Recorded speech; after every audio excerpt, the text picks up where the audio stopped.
Welcome back. So, we started our discussion on humidity, and we now understand after previous days previous class what is humid air and how is humidity expressed.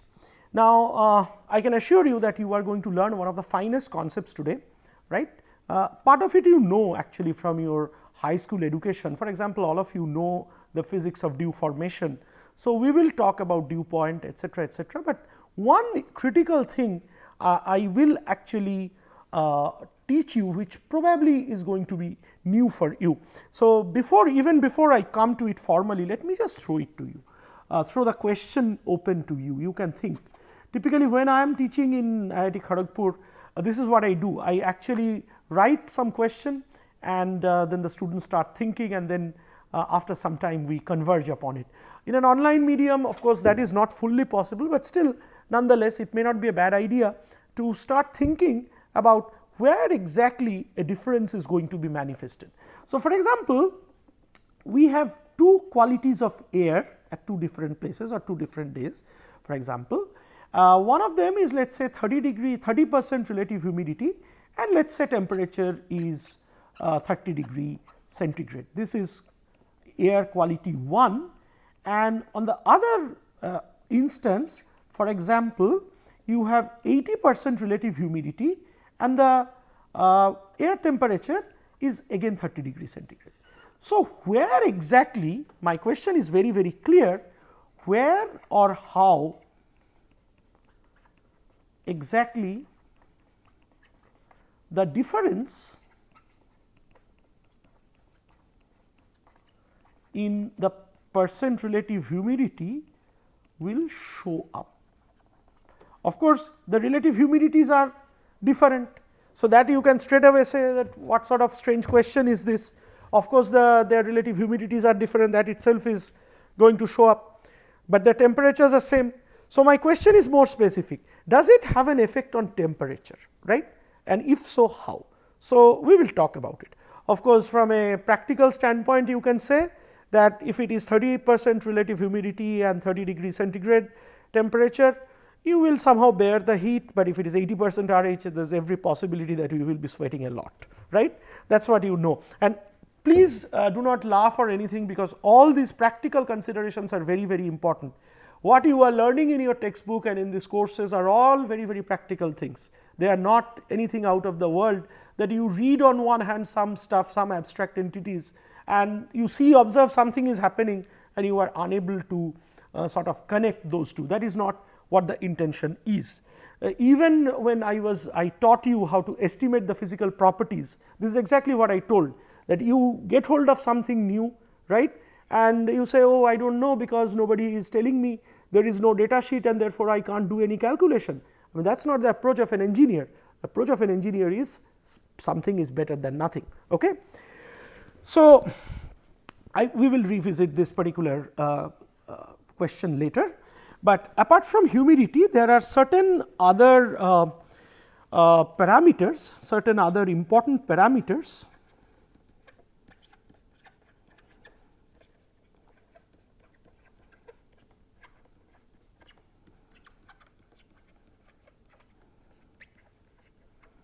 which are associated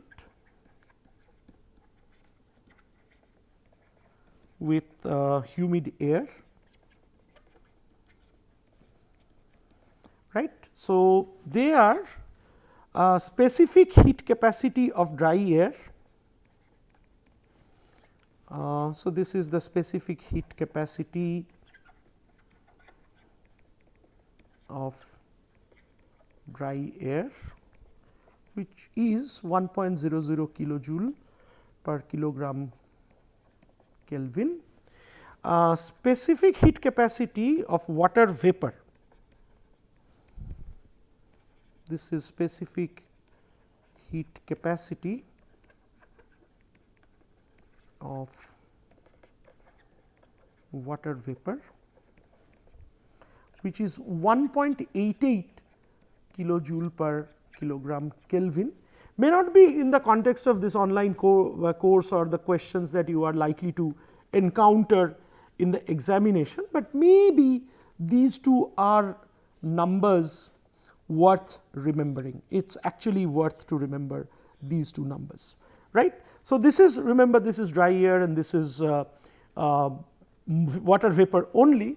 So, there should be a relation one can analytically obtain, which you will all see, is that you can probably find out a relation for the specific heat capacity of humid air, which depends on the humidity of the air itself, right, because humidity is going to control how much amount of water vapor is present in your system, and the best, probably the best option for this humidity is going to be use the specific humidity, because that essentially talks about the ratio of the amount of water vapor present, right, in per kg or per unit mass of bone dry air, right. So, we will come to that, and the other important parameters are delta H, latent heat of vaporization for water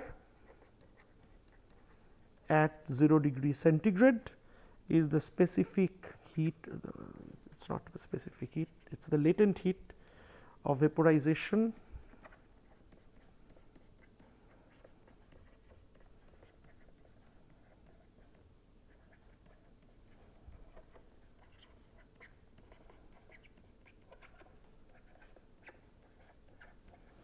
and this is equal to, all of you know the value, it is 4502 kilojoule per kg, right, and delta H air is the specific enthalpy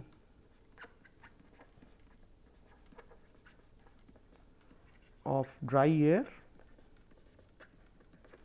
and delta H water vapor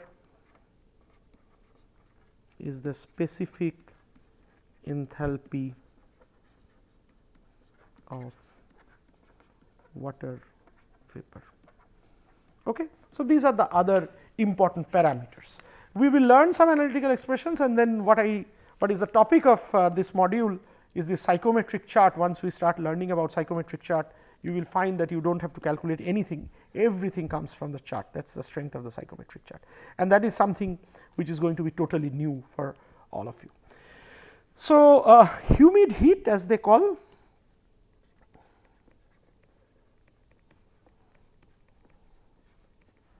the symbol is Cs, which is nothing but the specific heat capacity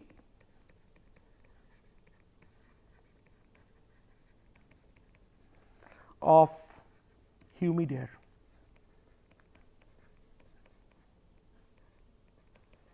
And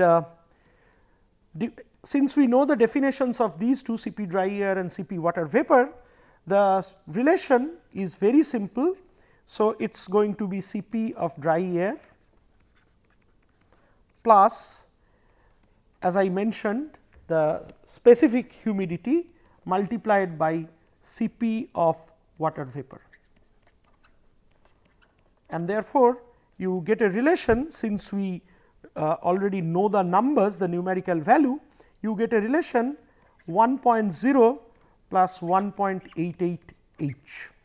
So, this is the value of humid heat, which is nothing but, and this is in terms of kilogram kilojoule per kg dry air per Kelvin. So, Cs is nothing but Cp of humid air, and as you can see, through the specific humidity, it depends on the humidity itself. So, if you have dry air, absolutely dry air, then your H is going to be 0, and then the value of Cs becomes equal to 1.0, which is the Cp of dry air, right. Similarly, we can also define something called humid volume. Humid volume, sometimes V cap dash is used. It is the volume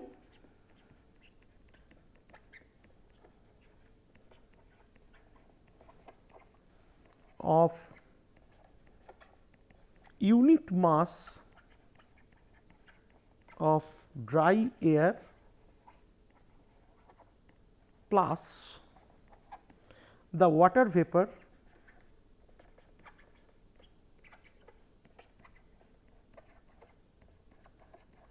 present in it. Okay. So, this is what it is, and this you can actually calculate as. So, it is the volume of unit mass of dry air. So, what is the unit mass of dry air? How can you find out? You know that always know the molar volume. So, for 1 mole, right, the volume is let us say not let us say it is 22.4 meter cube. So, 1 kilomole if you have, it is 22.4 meter cube, right, and so therefore, for 1 kilomole you know the volume, which is 22.415 meter cube. So, therefore, per unit kg of dry air, the volume is going to be 22.415. I will write it. So, this is meter cube per 1 kilomole air, and 1 kilomole air, I always prefer to write it like this, so that you can clearly understand the conversion. It is 29.0 kg air, right, and this now depends as a function of temperature. So, it is going to be, so this is at 273 Kelvin 0 degree centigrade under normal NTP. So, divided into T divided by 273 is the volume of dry air, right, at any temperature. This is the volume of the dry air. So, see, it is the volume of unit mass of dry air. So, this is actually the volume of unit mass of dry air. And what about the moisture present in it? So, similarly, it will be 22.415 divided by 1 kilomole of moisture multiplied by 1 kilomole of moisture into what is the weight? It is 18 kg into T by 273 multiplied by the amount of moisture that is present, and which is given by H, right. I hope all of you can just try to look into it. So, this relation you can find out, and it turns out it is 2.80 into 10 to the power minus 3 T plus 4.56 into 10 to the power minus 3 TH, right, meter cube per kg dry air. So, I will repeat it once, because the expression looks big, nothing else. So, what exactly is humid volume? Humid volume is, it is the volume of unit mass of dry air plus the water vapor present in it, right. So, what is the unit mass of dry air at any temperature? We know that for molar volume is known. So, for 1 mole, right, 1 mole of dry air at 273 Kelvin, the volume is known, that is 22.415 meter cube. So, for unit mass, you can just divide it by the molecular weight, which is 29.0. In this case, you can take 28.84, absolutely no problem. And then if you are not at 273 K, so if you are at any different temperature, it is simply T by 273. Similarly, the mass, the volume corresponding to the unit mass of water vapor is 22.415 divided by 18 multiplied by T by 273 for the temperature correction, and the amount of moisture that is present, or the water vapor that is present, it is obtained from the specific humidity, because it is per unit mass of dry air. So, you get such an expression for humid volume. Then comes the definition, another very critical concept, and that is the temperatures. So, we all know that we measure the temperature with a thermometer, and whatever is the temperature, 30 degree, 32 degree, or whatever, even the temperature we talked about here, this is actually the normal temperature or the regular temperature we talk about, and this is actually called the dry bulb temperature.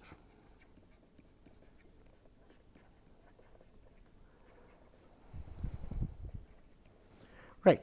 So, it is if the thermometer of the temperature of air measured by a thermometer freely exposed air, but shielded from radiation and moisture. So, this is the dry bulb temperature. So, you actually have a thermometer which is placed in air and you simply measure the temperature.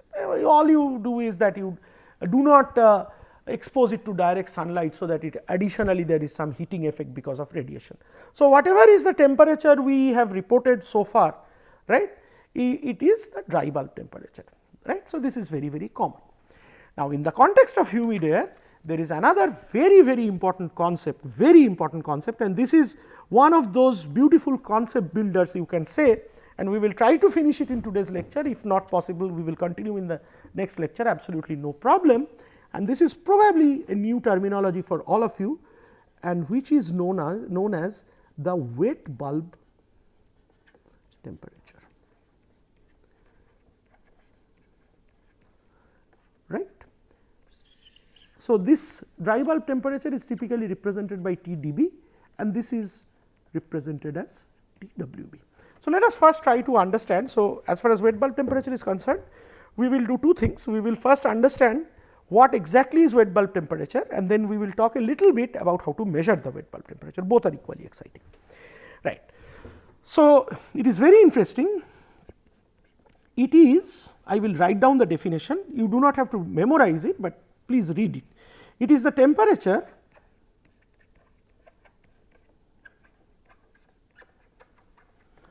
a volume or a given volume of air would have, I will explain, do not worry, had it been cooled adiabatically to saturation. This is very interesting, and this is where it differs from dew point or dew formation.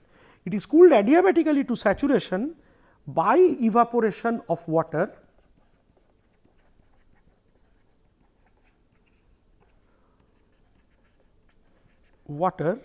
into it,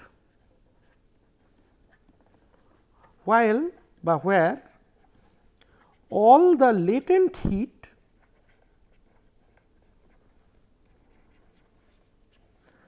for evaporation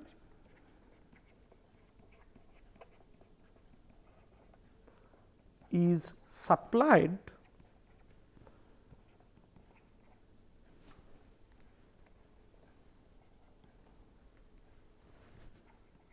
by that volume or that air only. Now, this is very interesting.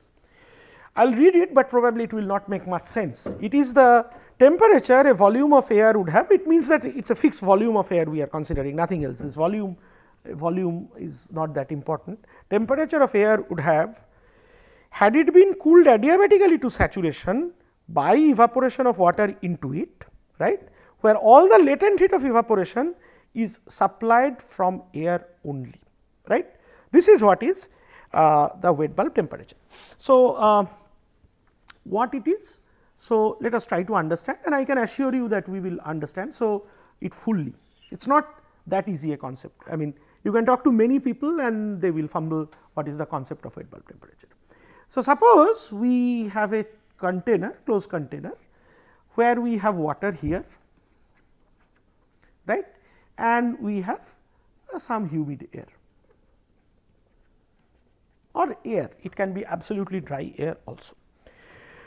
So, I guess all of you know the physics of dew formation, because in winter mornings all of us know that dew forms. So, what happens? You have some, you have this air, right.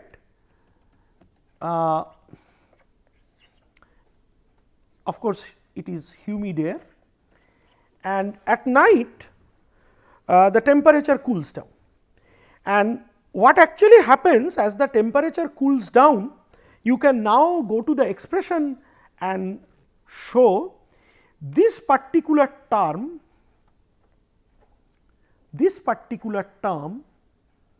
actually reduces. What is this? This is the saturation vapor pressure, right, or the vapor pressure. So, vapor pressure or the partial pressure, yeah. So, the vapor pressure actually reduces with temperature. This is obvious because as the temperature increases, the tendency of evaporation increases. As the temperature is lower, the tendency of evaporation is lower, or in other words, the moisture holding capacity, of air, of saturated air progressively reduces. So, what is dew formation? You have some moist air and now its temperature progressively reduces to such an extent that it attains saturation because of reduction of temperature, and the excess amount of water falls or condenses as dew. We will talk better about dew formation when we talk about psychrometric chart. But here we are not talking about the process of dew formation because of one simple reason, because the cooling that is done, cooling is done adiabatically. So, in case of dew formation, there is reduction of temperature of air, right. So, therefore, it is not an adiabatic process. So, what exactly can happen here? So, here what happens is, here you have humid air. How you can saturate? You can saturate, or how can this air get saturated? This air can get saturated if more and more, or if water molecules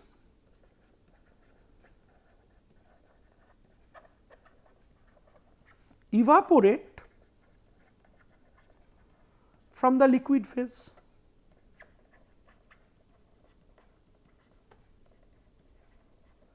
Right? If the water molecules evaporate from the liquid phase. Now, in order to evaporate, right, this, it needs some amount of heat to be supplied, otherwise why will these molecules evaporate? Because if the liquid and the vapor phase are in thermal equilibrium, why should it evaporate? So, as it says, as the definition says, the heat that is required for the evaporation of these liquid molecules is actually supplied by the air. So, the heat that is required for evaporation, heat, that is exactly what is written in your definition, heat required for evaporation of water molecules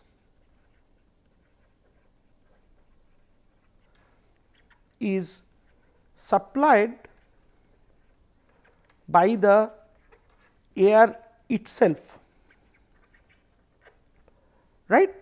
So, as a consequence, what happens? As the air is supplying heat, the temperature of air drops, and up to what point it will drop? It will drop, or up to what point it can supply heat? It will drop up to the point where the vapor phase gets saturated. Once the vapor phase gets saturated, even if the air offers more amount of heat, it is not going to help in any additional vaporization. Any additional vaporization will also be compensated by additional condensation. So, this supply of heat continues, supplying latent heat and consequent drop in air temperature continues till saturation is achieved.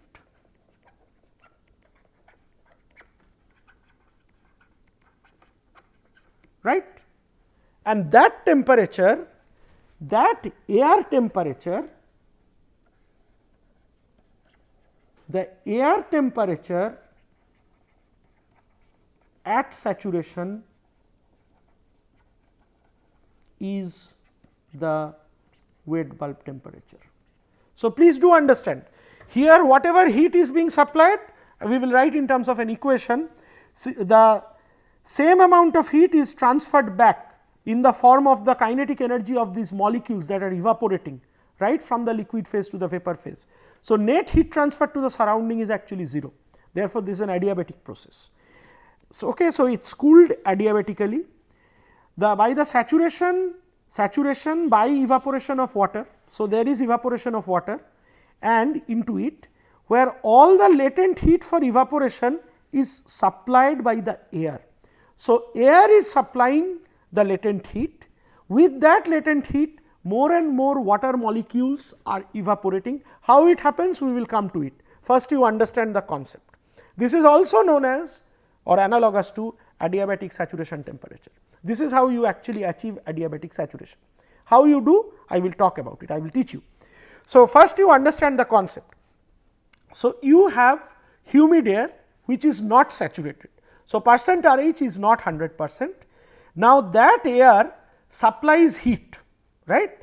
That air supplies heat to the water phase, so the water, and as it supplies heat, that heat evaporates more and more amount of water molecules. So, consequently what happens? Two things happen.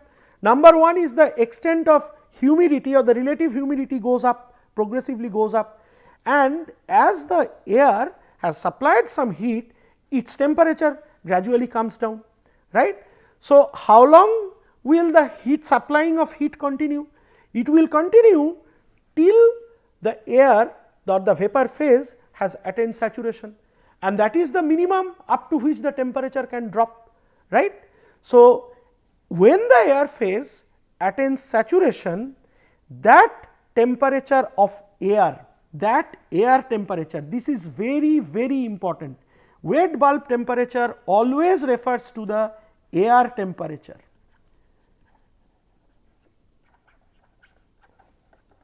So, if you attain saturation of the vapor phase by this, whatever is the final temperature you get, and I repeat, the thermometer has to be here. Please do not make a confusion that since it is wet bulb temperature, its bulb is immersed in water. Wet bulb temperature is not the water temperature, wet bulb temperature is the air temperature, right.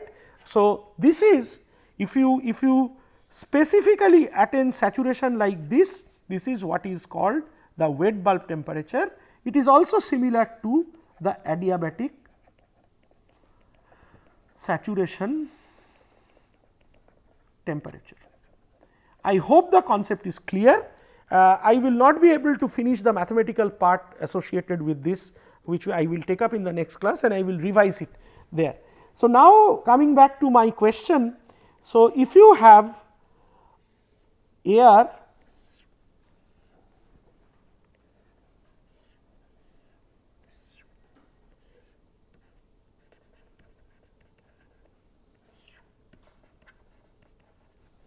at 30 degree centigrade and 30% RH and air at 30 degree centigrade 80% RH, what is going to be different?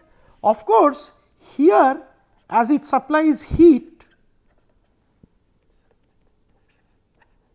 here it needs to supply less amount of heat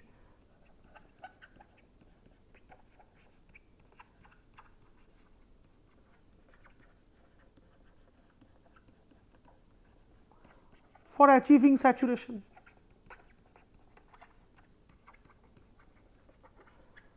So, some wet bulb temperature you will get where the drop is lower as compared to here, you need to supply more amount of heat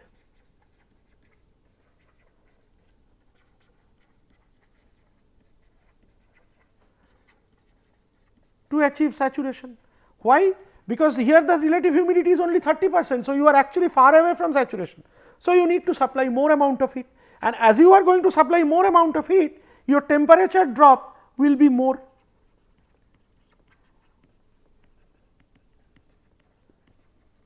So, here you will have lower wet bulb temperature, here you will have higher wet bulb temperature. I hope now it becomes clear that if you have the same dry bulb temperature, and interestingly this 30 degree centigrade is nothing but the dry bulb temperature, and now depending on the humidity, its manifestation will be on the wet bulb temperature. So, for 2 airs having the same dry bulb temperature, whichever is closer to saturation will actually have a higher wet bulb temperature. I hope all of you understand, because here the heat that is required is lower and consequently the temperature drop is going to be lower. So, that is a very important concept we talked about. Thank you very much for patiently hearing, and we will continue this discussion and introduce you to the concept in the last 2 lectures as the psychrometric chart, the concept of psychrometric chart. Thank you very much.